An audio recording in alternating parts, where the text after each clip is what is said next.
everybody take a moment to pull up your slideshow, and then we'll get going. And I also do want to mention that I think Will Leona, our conservation ranger, is on the call today. So he may jump in at the very end and have some insights on coyotes in Lincoln. So I am going to turn off the chat before we get started, but please save your questions. We'll have time at the end for them. So with that, Geri, the floor is yours. Everyone you can see? Yes, looks okay. good. Yep. Thank you everyone for being here. I'm just very happy to be here. I always am pleased to speak about coyotes because they're so amazing, but very little known. I want to warn you, and we've said that with Bren, I live in a very rural area, so there may be a time where my internet says, oh, it's unstable. And if it keeps doing that, Bryn is going to do that. And I know I'll need to move to another room. So bear with that, and we'll move on. So right now it still seems okay. So we'll go for it, okay? I'm adaptable, just like coyotes are. I'd like to start, and this will be about an hour, and I'm going to try and keep it in an hour. It's a challenge to keep all this marvelous wonderfulness of this planet that we live on and the life, and all this complexity. And I'm going to try to, it's a little bit of the tip of the iceberg we're talking about, but also guidelines for you to go from here. And that's what I'd like to offer to you at the end too. So from the very beginning, I wanted to title my presentations about Coyote as Coyote, America's Song Dog. And you can see here, these little pups, they barely have their eyes open out of the den, and they are howling. Part of it is, in addition to other things, they just love doing it, and it's very, very obvious. So, and also they are America's song dogs. So we go to this. All right, it doesn't want to go. But sometimes that's what happens. Okay, there. Technology. So here it is. When it says this Coyote, America's song dog. So coyotes live nowhere else on the planet Earth except this American continent. And they have lived there for 5 million years. And so the thing is that this American continent was one of the very last continent where humans actually moved toward. So for the greater percentage of those 5 million years, there were no humans there at all. And Coyote is doing their amazing evolution in that process of time because they needed to know how to survive with all these other great large beasts that were there. So what we find is that historically, what happened here is what humans came about 19,000 years ago, and they came towards the end of the Pleistocene Ice Age, and they came across the Bering Strait Bridge. And when they came to the American continent, this is kind of like where they found coyotes at that time in 18,000 years ago. So they found them in a little bit east of the Mississippi River, all the way to the Pacific Ocean and way down into Mexico. All right. We're also finding today, though, that there's also been research that actually, even before the Europeans came, coyotes were living in like southern Ohio. So we're finding they're living in more places than we thought there were. And the other aspect is that coyotes also, you know, there's so much development in our world today, and there's a lot of digging that goes on. And so archaeologists are getting in there, and they're finding a lot of coyote bones, and they found them in New Brunswick. They found them in the caves of West Virginia, Kentucky, New Jersey, even down into Florida. So this little wild dog has had those paws going all over this continent. In their 5 million years. So if anyone ever says to you that they are an invasive species or they're non-native, you're looking at the most native species that we have in the North American continent. and Ann Flores, who wrote the book Coyote America, Natural and Unnatural, a, a, a book about coyotes there. It's amazing. It's on my book list. He says Coyote's song actually should be the American anthem because of their song dog. So this is Coyote's home, and this is where they've always been. So we'll talk a little bit more about that after. So Coyote's the song dog. So many people ask me, what is the significance of coyote songs? And there is a lot of serious, first of all, they're territorial. And a lot of species are, and guess what, including us humans. If you look at the world today and the wars humans have, that's not territorialness. And so coyotes have refined that territorialness by their howling. So when you hear the coyotes howling in the evening like that, that's a territorial thing. They are letting the other coyotes that live in the territory near them, or a dispersing coyote, that they kind of move through these narrow channels in between territories. They're saying, this is our family, we're here, keep going. And they communicate with each other. And it's interesting, coyotes don't do war. They're so highly evolved, they communicate with each other and they recognize each other's home because they have to for survival, right? They also do urinate as well regularly, especially when with all the rains we've had in New England, so they have to regulate, but their song is very big on that. Another reason that they do is by contact. So people also ask me that Coyote's territory. Coyote's territory can be anywhere like 7 city blocks to 30 square miles, up to 50 square miles. So in coyotes who live in more rural areas, their territories are large because it has to do with food availability. And so when they want to contact each other, they do it through howling. Now, when a coyote howls in a very distant area, coyotes, they can hear each other for three square miles. That's a long way. I think if someone howled to me or said something to me outside my window, I wouldn't hear it. So they have amazing hearing in which they can communicate with other. And that communication it's about many things. And they know who's howling to them. They know what they're saying. They know the whole emotion that's behind it. And finally, coyotes howl because they delight in their family. As we know more and more in our science that these highly intelligent species have a very evolved emotional life, and they take joy. They take joy in their families, and they want to express it. So how can I talk about coyote howling by not having some right now? Okay, so I want to share this with you. This is a marvelous, wonderful coyote family howling, and this is in upper state New York, so it's here in New England and our eastern coyotes on a beaver pond, and you can see the beaver lodge there. And this was taped by a very special person who does these things, and he gave me permission to use this. So this is at 2 a.m. in the morning. Okay, so the photo was taken a little bit later.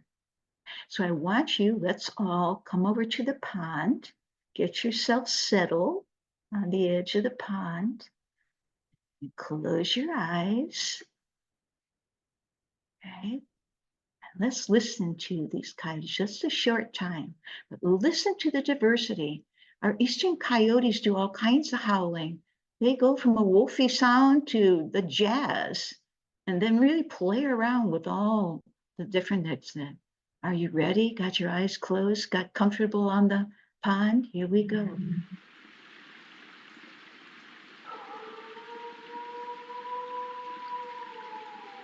Their wolfy sound.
Do coyotes love to sing?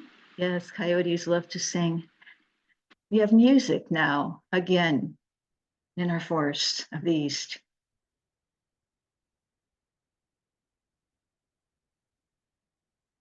So who do you see? You know, sociologists often say that what's out there in the reality in our world and what we see of that reality can often be two different things. And also what happens is how we perceive the reality and our behavior flows from that reality. And we did that in reference to our fellow humans as well as the wild nations. So who do you see, or who have we learned to see? And these are cultures that we grow up that often really affects that how we see another living being that we share this planet with. So I'd like this evening to speak of Coyote from aspects of two different cultures that lived on the American continent as our native peoples, our Aboriginal people, and then also the Europeans that came later.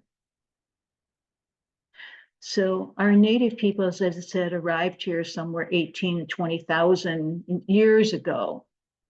And it didn't take them long to get a feeling for this wild dog. They recognized that they were very unique amongst the others. This right here you see is a statue created by the Aztecs in honor of coyotes. They actually have a city in Mexico City, which was outside Pic, and the name of the city is called the city where Coyote lives.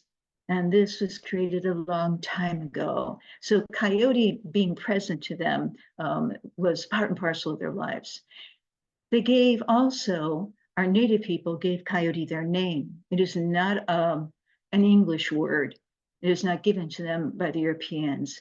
And they named Coyote, the Aztecs of Mexico gave Coyote the name Coyote. So it is pronounced Coyote, Coyote. And there's significance to the name. That oftentimes many native peoples here, they name their children. There's real significance to their children's name. And so this is too. So what Coyote means, the trickster, and in Europeans' world, native peoples' values of how they see another living being, the trickster was actually a spiritual being.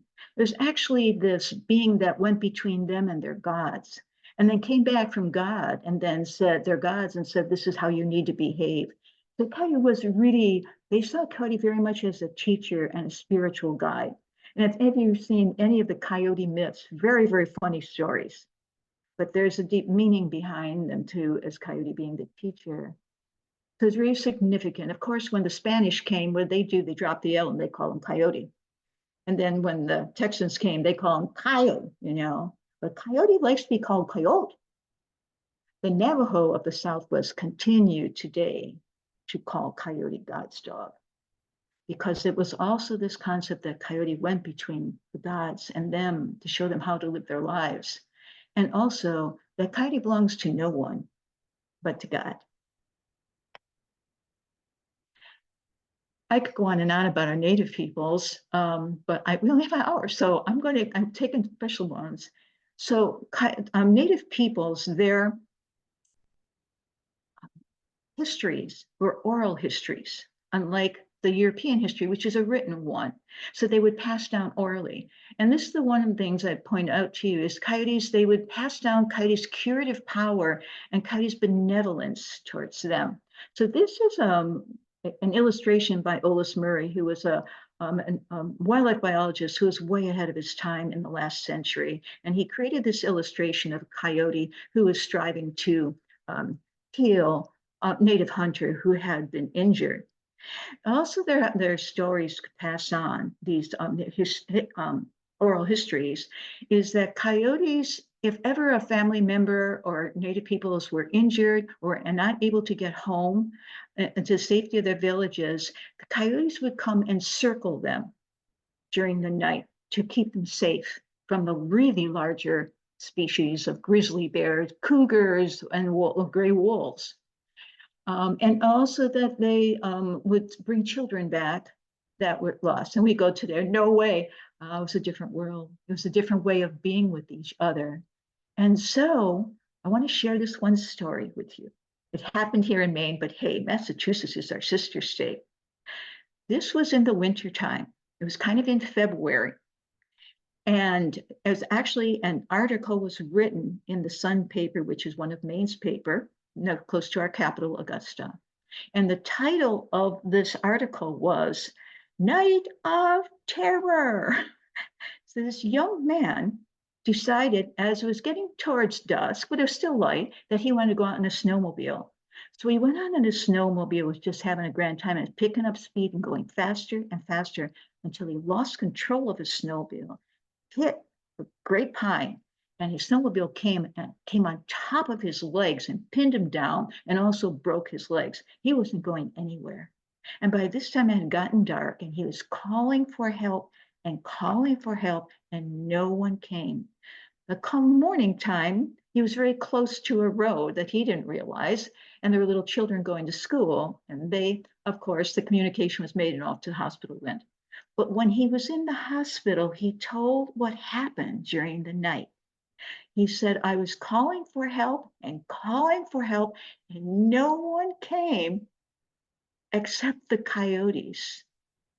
And they came and they circled me and sat down on their haunches around me all night.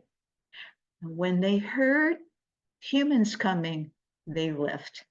I'm going like, has Coyote changed? Coyote's benevolence to us humans continues despite what our culture is doing to them. Never forget, I've had other amazing stories that people have told me here in Maine too. And they're coming. That's the one story I'll share. So our native peoples, as you know, in Simon, Massachusetts, the land that they lived on wasn't just land, it was part and parcel of the culture of their life. And as far as they were concerned, the coyote needed to be there. They're part and parcel of this whole value of the land that they lived on.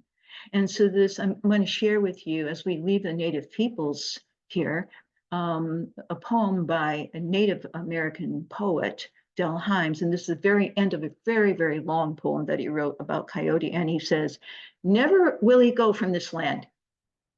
Here always, as long as the land is, that's how Coyote is in the land.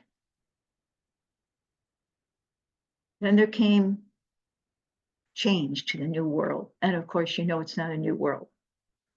Our native people, there were millions of native people living on this American continent before the Europeans arrived. So I want to, usually when I give my talks, I kind of like stand up, and I'm always standing up when I give my talks, but I back up, back up. And I'd like for you to do that. And you take your hands and stretch your stands out. We're going to back up into a little bit of history here, because you cannot know Coyote or Coyote's history here, or Coyote, really who they are.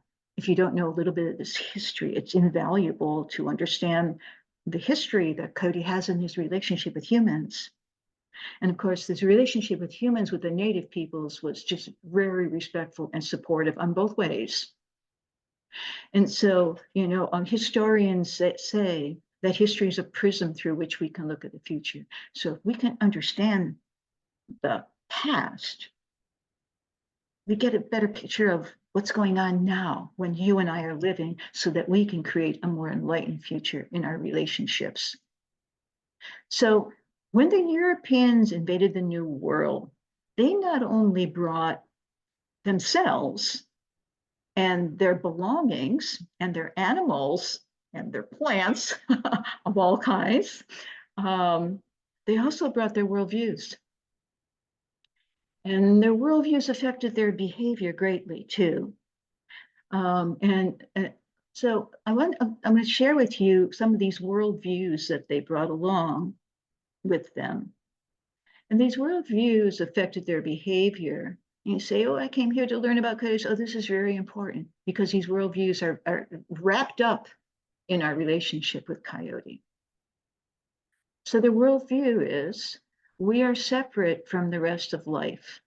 And you know where that came from? That came from the Roman Greco time, that when they invaded Europe, they brought that worldview along, that we're very separate from the rest of life.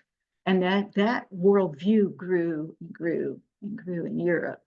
And then we are above all other life. We are superior to all other life because we got our big brain.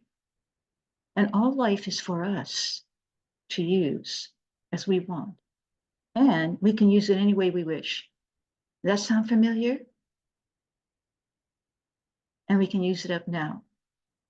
We don't care about what those who come after.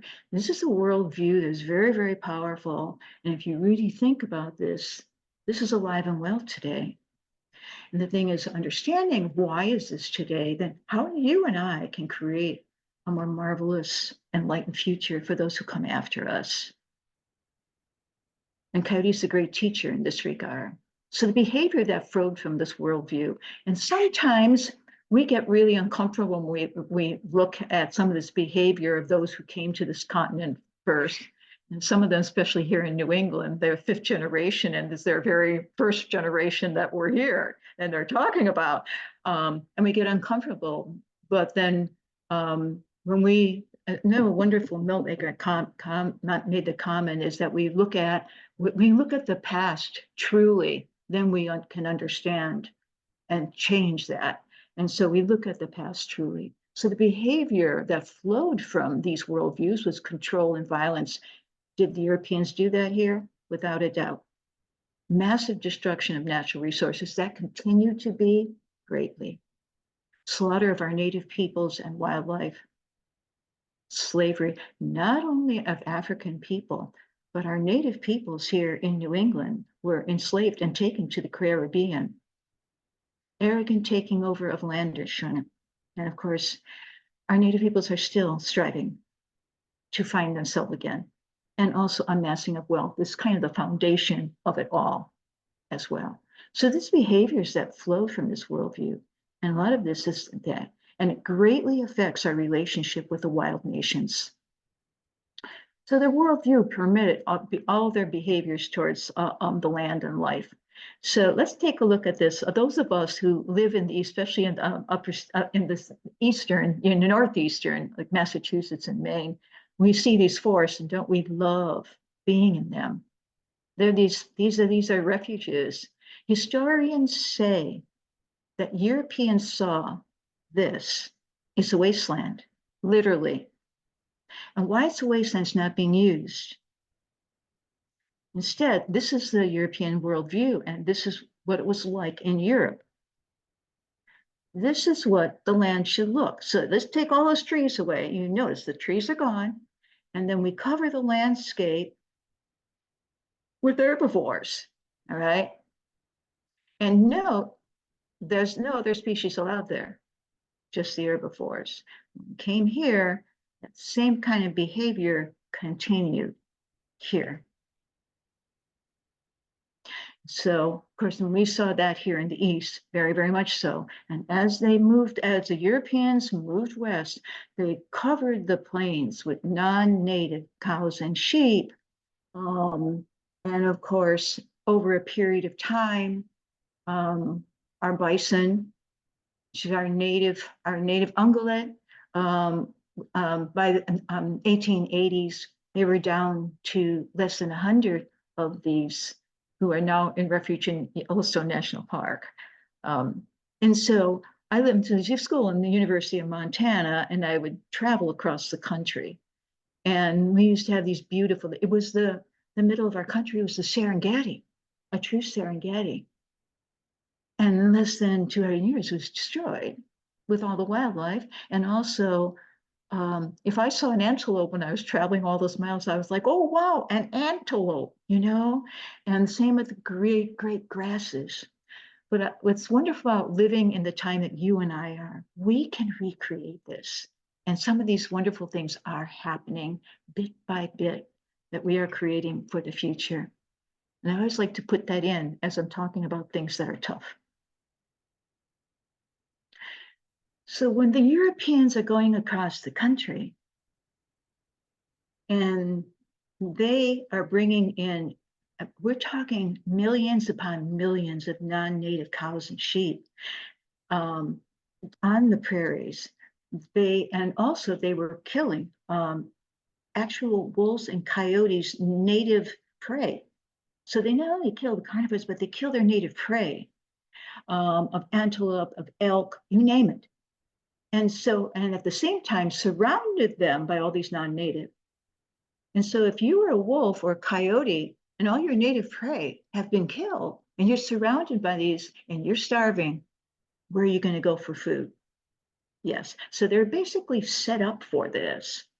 So the cattle and sheep barons perceived that all carnivores, includes wolves, coyotes, cougars, were a roadblock to amassing their wealth. And I brought up in the cowboy time, on television. And we always think of the West as this cowboy, but it was really, really run by great wealth. Wall Street and the British Empire early on have, from the very beginning, have they have been in charge of this in the West and continue to be that way today.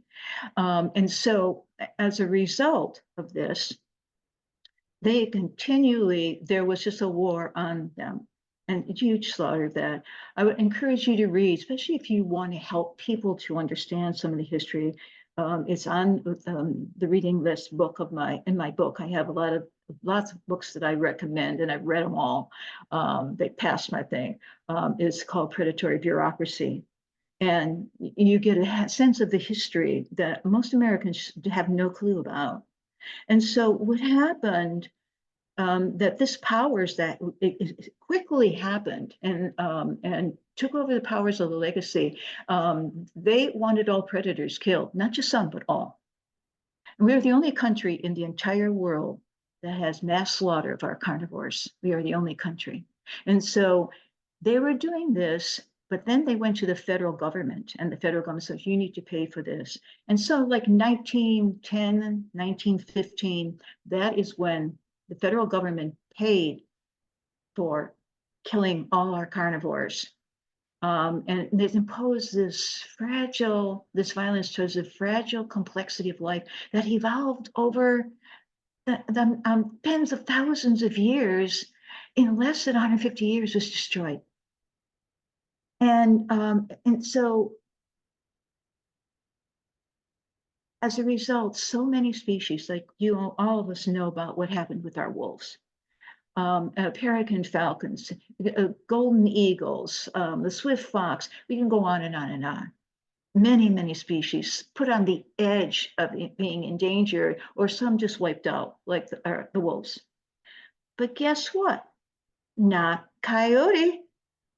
Even though the same violence was put towards them, even more so to them, coyotes a survivor. Somehow they survived. So that is, since the late 1800s. Actually, when Lewis and Clark crossed the country, that is when coyotes' challenge of survival really began.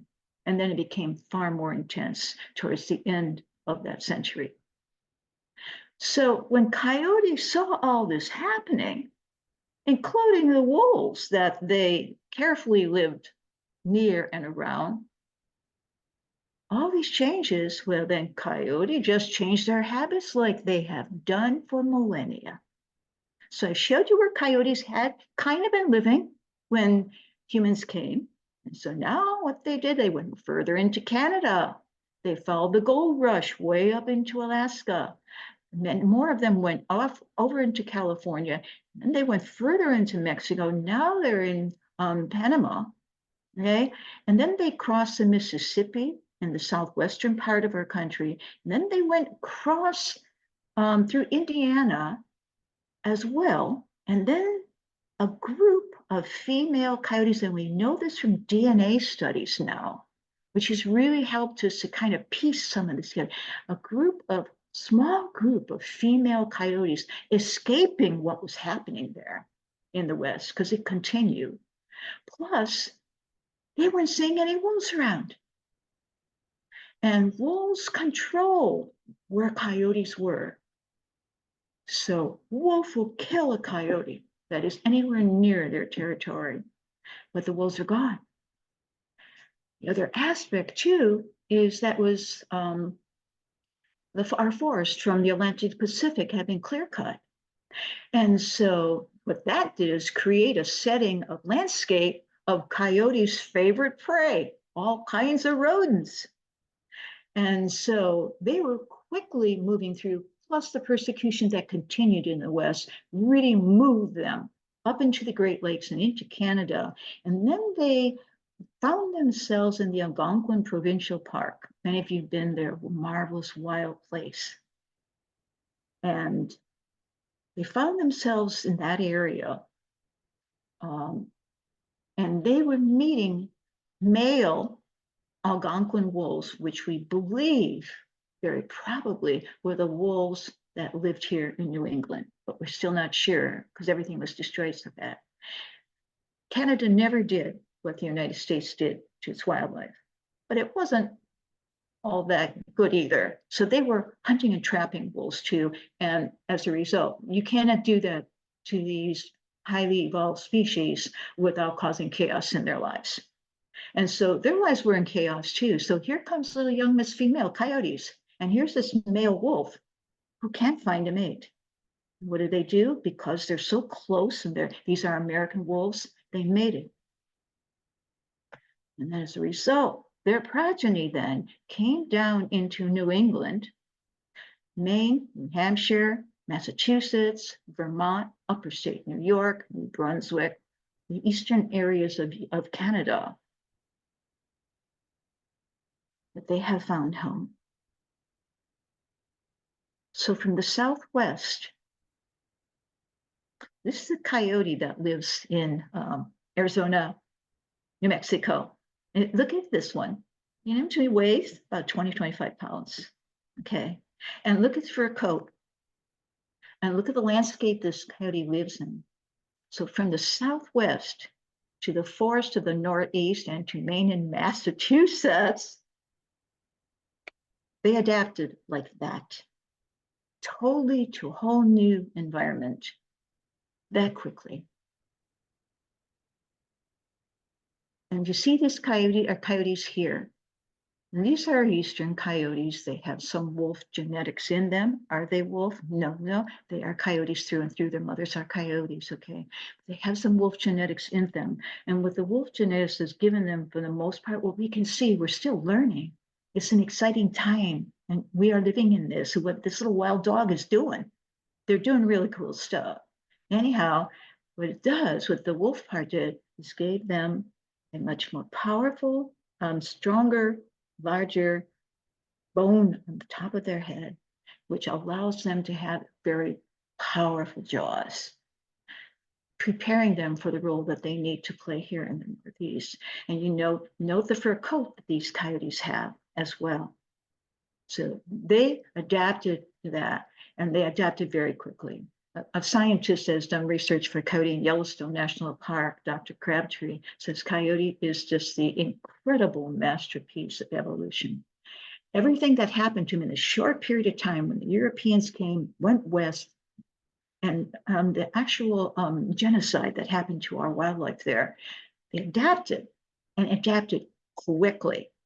They've been doing it for 5 million years. They've been practicing this. So let's come back. So that's the history, okay? It's a really quick history of what's happened within a very short period of time. It seems like a long time ago. When it comes to Earth history, it's a very short time of what happened and what coyote has dealt with and what they've lost in relationships of their fellow predators and their prey. So now we move on to coyote ecology. And I think that you may find this very helpful too when you teach others, right? So I like to say the universe has this great design and it's actually faultless in its operation. And oftentimes humans say, I can fix it better than Mother Nature. No, we can't. She's been at it for a long time. And so a couple examples. And I saw on your website, you're doing all these wonderful things about your birds and everything. And the migration of the birds, they've just come back to us in the north. It is magic, isn't it? totally magic. And when they leave us again, the great design of it, that it just, as long as I live, I'm amazed. Now, everyone that's here, tomorrow morning, when you wake up, you're going to expect that the Mother Earth has done her turn. And it's going to be light when you wake up. She has been at this and she knows what she's doing. And we can go on with earthquakes, volcanoes, everything imaginable, the magic of how plants and how trees interact. It's all magic. And how the oceans do. And parcel of that magic of the great design is the predator-prey relationship. Nature created the predator-prey relationship, or you and I would not be here today. Okay. These little coyotes you see, these little coyotes were born with the DNA to be a powerful predator. They don't know how to do it all at this time. They have to be taught by their parents who their prey are, how it is, and how to move through that.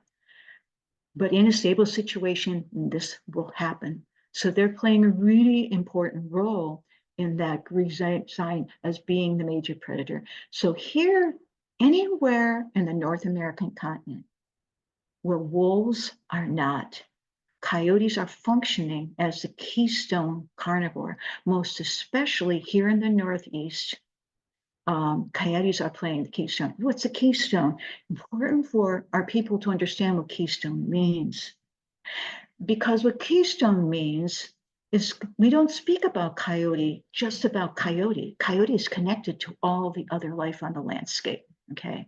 So when coyote hunts and is successful bringing down their prey, they not only affect positive effects for that prey, whether it be a mouse or a deer, but they affect the whole system all the way down to the little frog that's coming out of the mud in the springtime. They are affecting the system completely.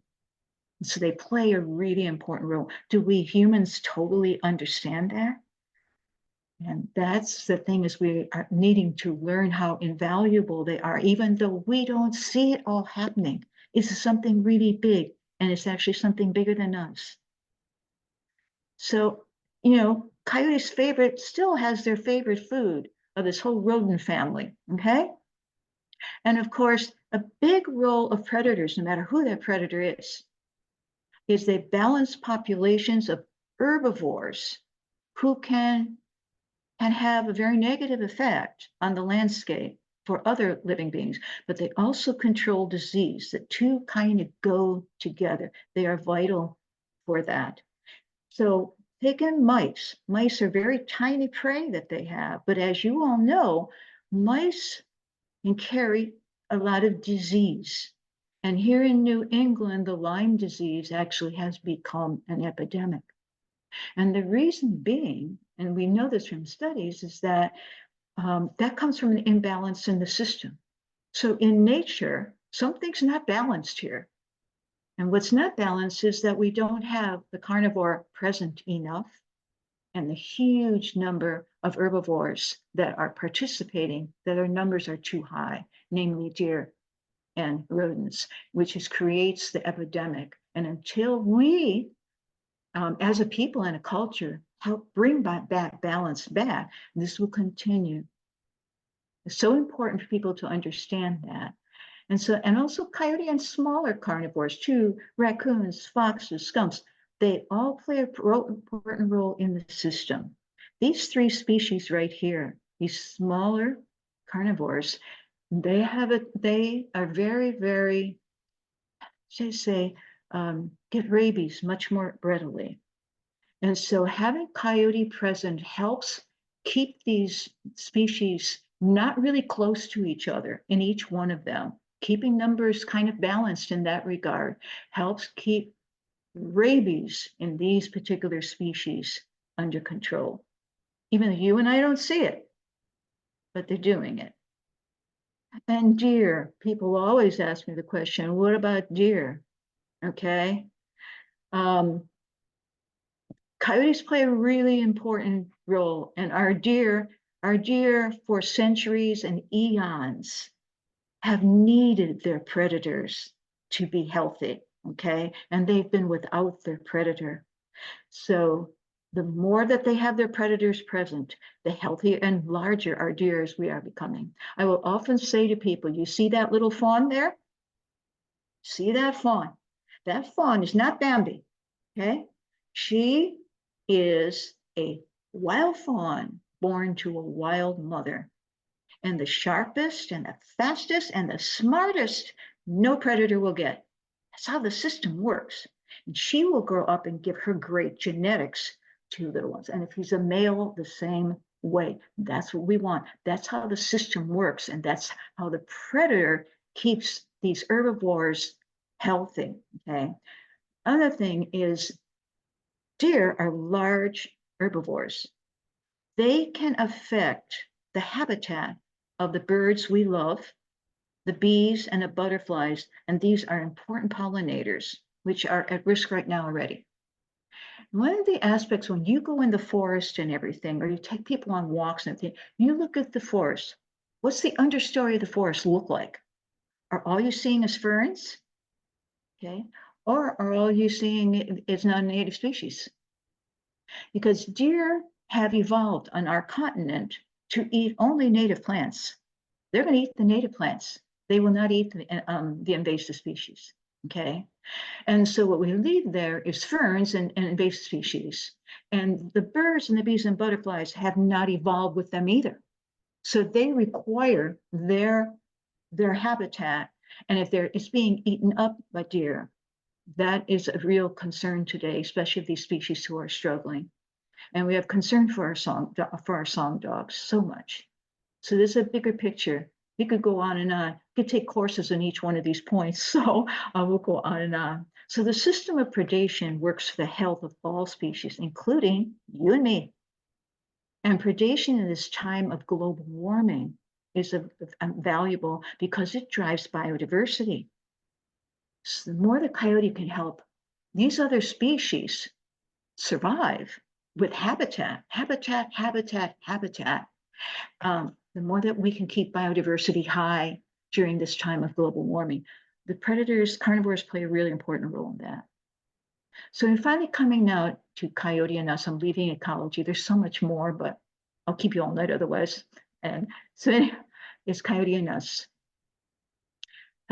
Fellow biologist here in Maine in one of our wildlife refuges way down east said, you know, Geri, when I was a much younger biologist, whenever we talked about wildlife of any kind, you'd left the humans out of it. He says, you can't do that no more. We have to bring ourselves into it because we are part and parcel of the system. And how we think and act and behave affects all the others. We are all one. And so coyote and us, let's go to coyote and us.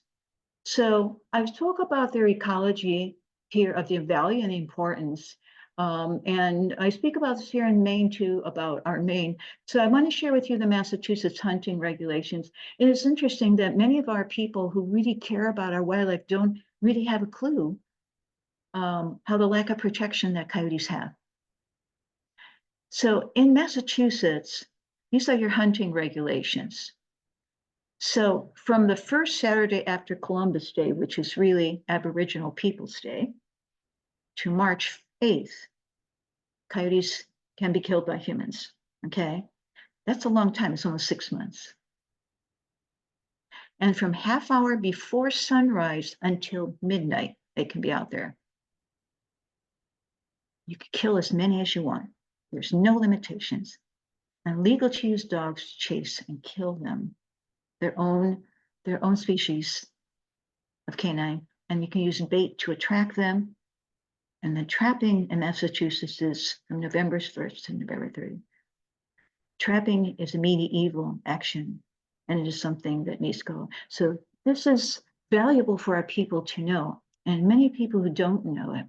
And if we want a stable, ever-present carnivore on the landscape doing what it needs to do here, this is not our human behavior that we should be doing to them. You can't have both. You can't have an effective carnivore and have this happening. So it's a reciprocity. We want them out there doing this, but we have to do our part too. And we haven't gotten to that yet. In Maine, they absolutely haven't. That's why Geri's here.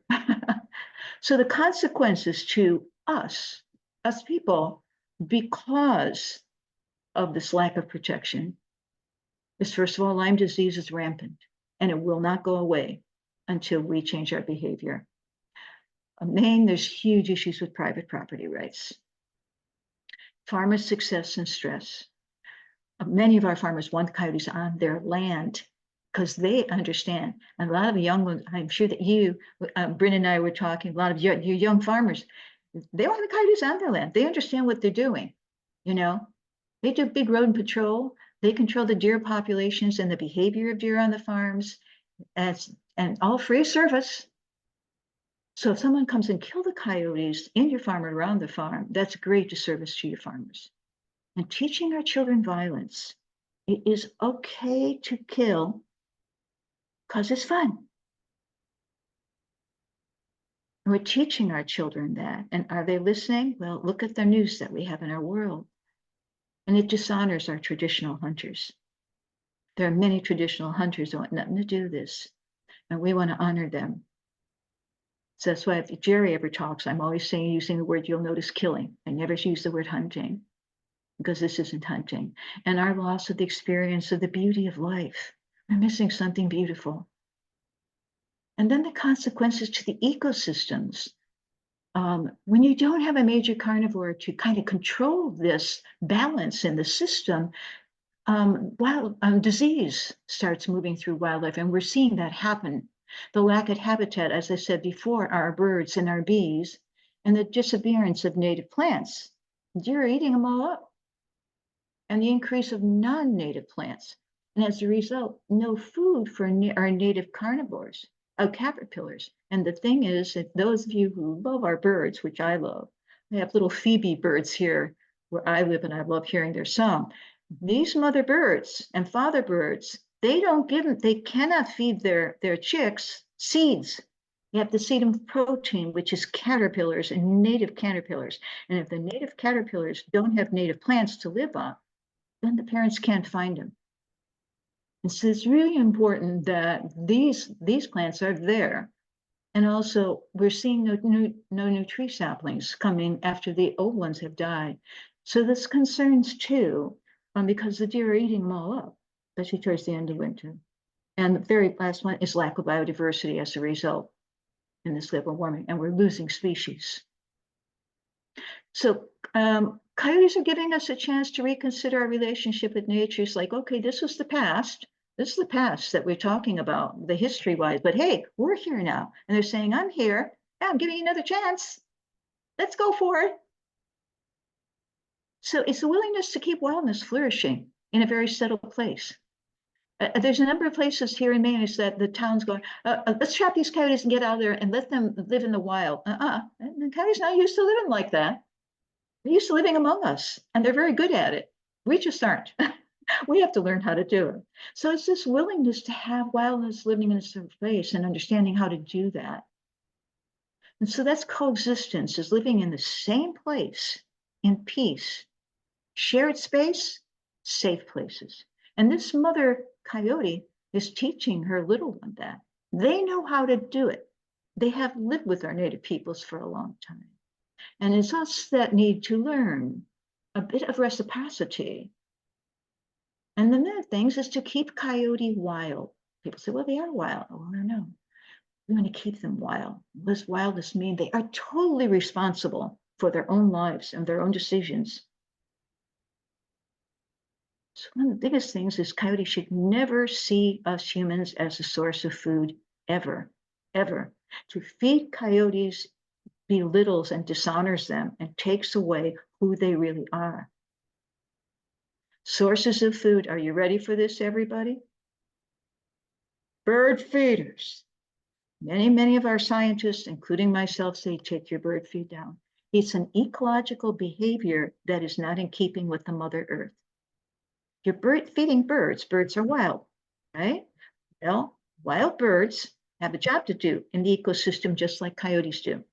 The ones who stay here in the winter, they've evolved to stay here. So our beautiful crows and ravens, cardinals and chickadees, they know how to do it. And they got stuff to do in the wintertime, and so in the summer for sure. What happens with bird feeders is not only that you're feeding a wild bird, but you're also feeding a bunch of rodents. And anybody who's had them, it's a huge issue. Who finds their way up there? All kinds of squirrels, all kinds of rodents. And so when Coyote sees this, as they're going through the forest and they're seeing this, all this activity, they're going, humans equal food. And then you can do it, you're drawing them closer to your house. Cats, that's a whole, I give a talk on that in its way. Again, it's reciprocity. They are our domestic animals. We are responsible for their well-being. We live in a system. We live on a planet where we share. And so if we have cats, we have to keep them safe. Farm animals, I go through a whole thing with our farmers. We talked about that's wonderful. And food for our domestic animals should not be outside, and how we handle our trash. Glenn Flores, who wrote that amazing book, Coyote America, he says that coyotes, from early on, they've lived close to humans because humans always made trash, and that drew rodents. And so it's cleaning up our trash that is huge for them. And coyotes love fruit, so that they'll even climb an apple tree. They love blueberries. They love raspberries. They practically live on blueberries and raspberries in August and September.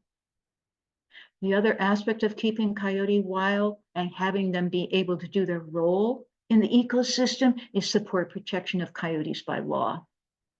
And in a democracy, you as the citizens of your state have a right to speak up for them. We strive to do that in Maine, and we will continue to do it. And it's happening across the country. More and more our people are speaking up. So just kind of almost towards the end here, encounters with coyotes. I could make this go longer, but this one thing, but I'll go real quickly. So right now, as you and I are speaking, coyote pups are being born, kind of being born somewhere between mid-April and mid-May. So right now they are in their den with their mama. She does not leave the den, okay? Her mate, coyotes mate for life. Until death do us part. They are very faithful to each other year round. They live. Her mate is hunting for her, okay? And he's hunting for himself, and in the long run, hunting for pups, because she needs to be fed so that they can drink her milk. So know that at this time. So if you have dogs and you are in a natural area, be very, very careful to have them on a leash at this time. Coyotes, if it was just you walking a natural area, coyote den could be 500 feet away and you wouldn't even know it. But if you're bringing a dog, coyotes don't see your dog as, hey, it's your dog. No, it's another canine that can be a threat to their pups. And they may come out if that dog is starting to approach, and I'll let you in there, they stand. I saw this one film, this person just did not understand it. The coyote's standing their ground. They're standing their ground, and then they start barking and standing their ground. And what they're trying to say to this humans is, will you back off and go away? Okay? But if you understand that, then you back off and go away. And they're trying to protect their little ones. And that's that part of reciprocity with us humans living that coexistence. So understanding when coyotes speaking to us, they can't talk English to us. So they got to speak in the way they understand. And also, if you're going somewhere that's getting a bit too close, they call, well, coyote will escort you. Come on, let's go. Come on. And they will keep escorting you until you are away from an area, and then they'll leave. And when we rid ourselves of fear, we begin to understand that their behavior and what they're trying to communicate to us. So just be aware of that, and that's going to evolve. And then in June time, these pups are going to come out of the den. And so they're very, very vulnerable. And so the parents are extremely protective of them. And at the same time, in Maine and in Massachusetts, individuals can come and kill them, can kill the parents. And so it leaves these pups as orphans, and usually they die. So there's a lot involved at this time. It's a really important time. And that's why coyotes tend to really be very protective of their little ones. They know the dangers that are out there. So if you see coyotes during the daytime, as you just, Bryn, you told me that you saw the one, is that if it's the dad, he's out there, he has to hunt during the day because hunting at night is not enough. And when the pups start getting food, they really got to hunt because the pups can really put away. So you can see them more often during the day, maybe. And they take their life in their hands doing so. If you see a coyote on your property and they're just moving along or doing rodent patrol, that's fine. They're hanging around. You're going, where's the food? And coyote on your dog, that's another whole talk, huh? Again, it's the idea of the responsibility, your responsibility for your domestic animal. But just know that coyotes see your dog as a canine that can be danger to their pups. And if a coyote approaches you, which is absolutely rare, they don't want to see you. And we don't have a good reputation these days, as our native people did. They don't want to see you, and they do not want you to see them. So this rare occasion by accident that you bump into each other, or that you are in any way nervous, and just throw your hands up in the air and yell. And usually they're long gone after that anyhow. Just never turn around and run away. That just kind of clicks the predator thing in them. And we did that in our own dogs, when they do that too. So those are just bits and pieces, but they're very important things. And I share with you reciprocity. Think of reciprocity. So what you can do, and I see that you are wonderful. Stacy was speaking and Brim was speaking. You're educators to your communities, and it is so wonderful. And yet we all educate each other. So what you can do is educate yourself. And even though I can't see all the wonderful people's faces that are here, I honor you for coming tonight because you've taken this time to educate yourself. And as a result, you're going to enrich your own life. And then now you educate your friends and neighbors. Have these conversations that just come up. It's amazingly wonderful. Teach your children to respect and have wonder, not fear. I think too much of that is in our world today. And support our farmers who farm sustainably with carnivores. Many of our farmers do. They use animal husbandry practices. They do everything. They have guardian dogs, you name it, and they're doing it because they want coyotes there. And also write or call your legislators. That this is democracy we live in. You have more power than you realize.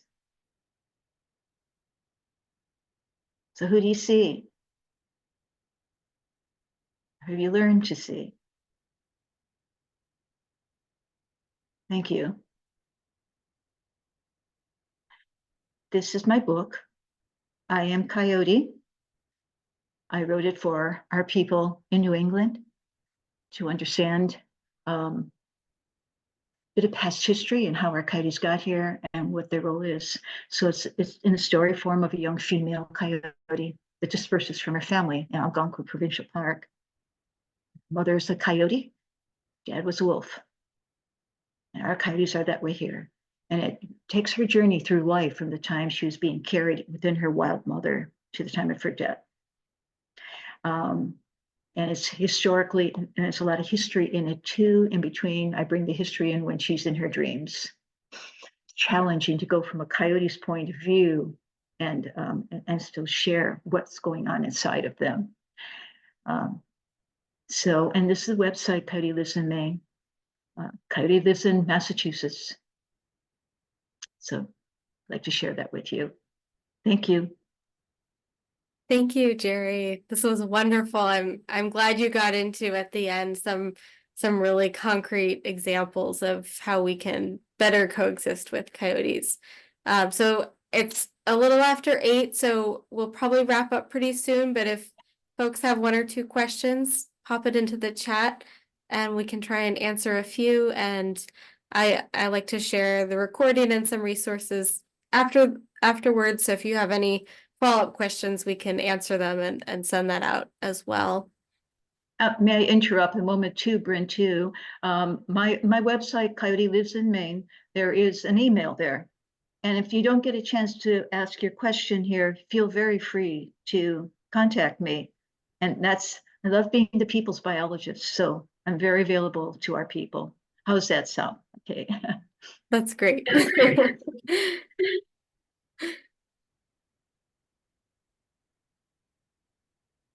Any questions there? Just lots of thank yous. So seeing none, I think we'll call it an evening. Thank you so much. This was really enlightening. Oh, wait, we have one more questions. Michelle asked if we have more coyotes, then would we have less deer? If you have more coyotes and less deer, Would you have less deer as a result?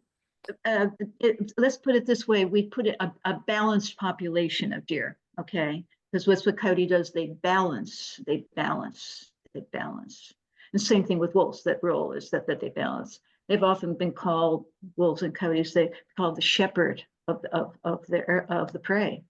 They really take care of them, so they keep them. It is not good for deer to have way too many deer either. So it's a balanced. The thing is, what we're finding in research too, Shelley, is that wolves as well as coyotes, they take their lives in their hands when they take on a big herbivore. One big kick from an herbivore and they can break their jaw, and that's it. So they're not going to go after them all the time. Only through vulnerable times, sick ones. And there are people who say they don't look sick to me, they look strong to me. That no. Predator knows. They know when they can take on a deer and when they cannot. They are not going to go after a strong, powerful, healthy deer. They're going to go one that is very old or is suffering from something that cannot be seen by humans, but the coyote recognizes. Otherwise, coyote is going to be doing their rodent patrol. And our orchards, I'm sure your orchards in Massachusetts and Maine, orchard people really like coyotes around because woodchucks can do a job on orchards and they want them present. So it's that balance. Are they wiping the woodchucks out? No, they're keeping their numbers in balance. Same with rodents. They're keeping rodent populations in balance too. So it's that concept of balance that we're striving for. And everything was so out of balance. And what we're striving now to create more of a balance in our time. And it's challenging. It's very challenging, yes. Because some people say coyotes are not allowed to kill one deer. That's it. They're the good animals and you can't kill one. No. There's no good or bad animals. They're all perfect. They're all perfect, but they're all playing a role. And the idea too of the little fawns. Oh, they can't kill fawn. Yes, they should. So coyote, and also you have bobcats in Massachusetts. You have bobcats in Massachusetts, yes. Yep. So bobcats and also bears. So these three carnivores are taking out the fawns in a very short period of time. So the fawns are being born mid-May to mid-June. That's it. Okay, all of them.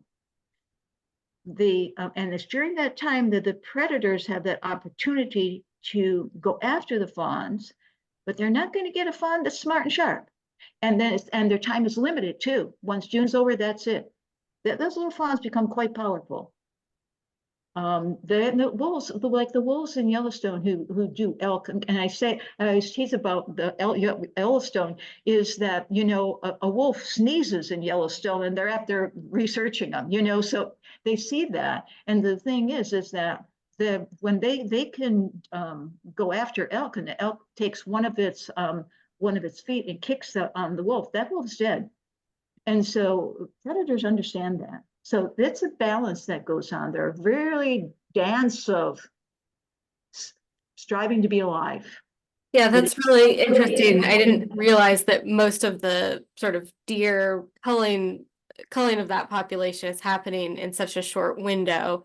Yes. Just the young, and then so if you don't have the coyotes year round, you miss that opportunity, and then you've got there's a lag because then you're going to have a big overpopulation of deer that they won't be able to catch up to until the next year.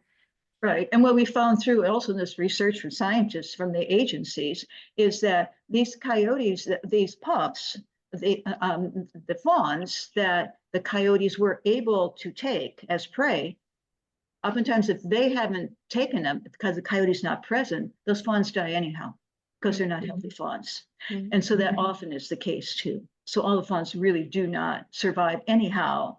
And coyotes somehow pick out those ones that would not survive anyhow. And we're seeing that happening. A lot of research has been done on the East that way too. So, and the thing is, why is it Mother Nature have that the deer fawns are born just during that period of time? Is not Mother Nature amazing in how she evolves all this? It's very fascinating. So just one last question. You don't happen to know the numbers for Massachusetts of how many coyotes are killed each year by hunting, or is that publicly available? Well, all I know is in Maine, they don't even keep track. So as a result, it's like, why keep track of coyotes? They're a worthless varmint. Isn't that horrendous that that is how they're treated? And I don't know if Massachusetts has people who kill coyotes have to come and register the fact that they have. I don't know. I know in Maine, there's been an effort in our legislature that they have to, because we don't, I believe that here in Maine, we have many areas of Maine, there are no coyotes present because they're continually being killed. And so that has to change if we want Lyme disease to go away too. So yeah, that's part of it. So there isn't in that. And most of the time, most of our people do not even know what's allowed or not allowed or what's actually going on.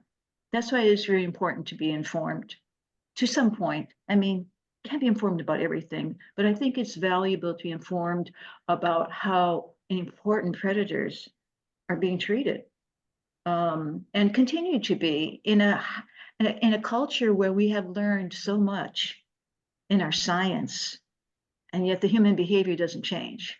Yeah, well, it's interesting. I consider myself pretty well informed, and I didn't realize that coyotes were allowed to be hunted in Massachusetts. Yes. So I may look that up and try and send out some information as a follow-up to this.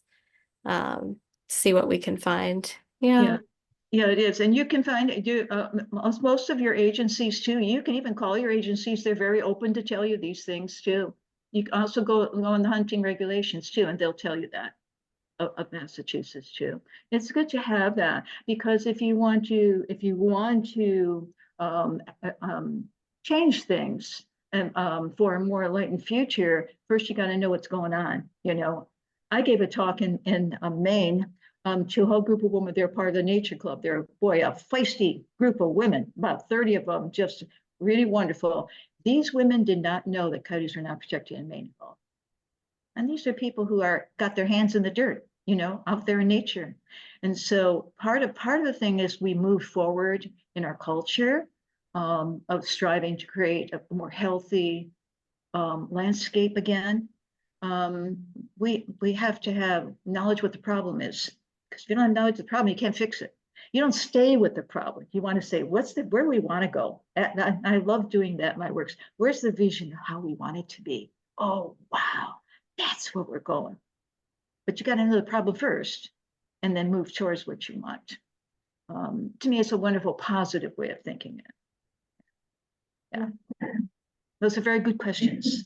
Well, this is a great positive place to end the evening, I think. So thank you very much for joining us this evening. And have a wonderful evening, everybody. Yeah, it's my pleasure. It was my pleasure, Bryn. Thank you. And thank you, Stacy. Yeah, thank you so much, Jared. That was wonderful. Take care. Good night.